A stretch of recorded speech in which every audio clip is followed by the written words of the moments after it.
A pregnant woman is relieved to hear her rape was illegitimate. College roommates continue their bonding process until real friends are made, and a teacher hopes they never Google him. It's time for the weekly video feature that's heartier and more comforting than a heaping bowl of mom's butternut squash soup. This is the Onion Week in Review.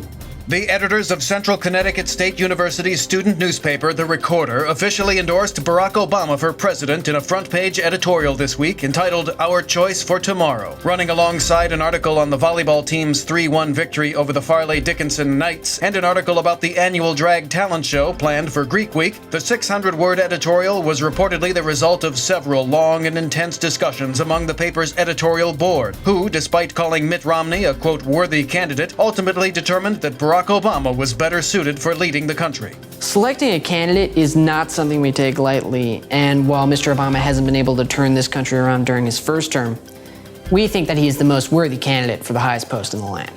Longtime James F. Blaine Elementary School teacher Suzanne Pomponio told reporters today that she could not believe how much fatter her second graders are getting. Pomponio estimates that each and every one of her kids must be 8 to 10 pounds heavier than anyone in her 2011 class, adding, quote, and those kids were pretty fat too. Honestly, I didn't think it was possible that this year's kids could be fatter than last year's, but they are. I mean, short kids are fat, tall kids are fat, and there's a smell.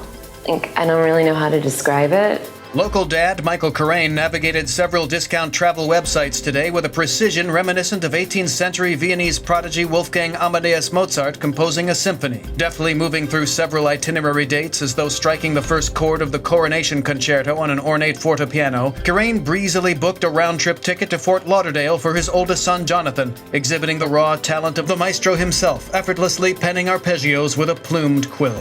I found a flight to Portland for $190 on Kayak a few months ago, but, just because I have it on Kayak doesn't mean you shouldn't check out Orbitz or Expedia, because there are plenty of free last-minute flights out there. And in local news, everyone at a college party is unaware how much freshman Todd Weissman, currently in the middle of a keg stand, misses his parents, his home, and his friends. While Weissman appears excited, gorging on an excessive amount of alcohol, sources confirm that nobody can tell the 18-year-old is completely oblivious to the voices chanting his name or the blaring music, because all he's truly thinking about is returning home for Thanksgiving, hugging his mother and father, sleeping in his own bed, and possibly transferring to a school closer to home. Reports indicate that mere seconds after the freshman returns to his dorm room, he will break down in tears while staring at a picture of his dog, Caroline. In other news, a new sympathetic alarm clock just lets you sleep. An area man regrets investing in Facebook, and a 6th grade teacher is seen making out with the GameStop dude. This week's Onion Review was actually narrated by world-class impressionist Frank Caliendo. The guy's good. For more, visit theonion.com/newsbeat.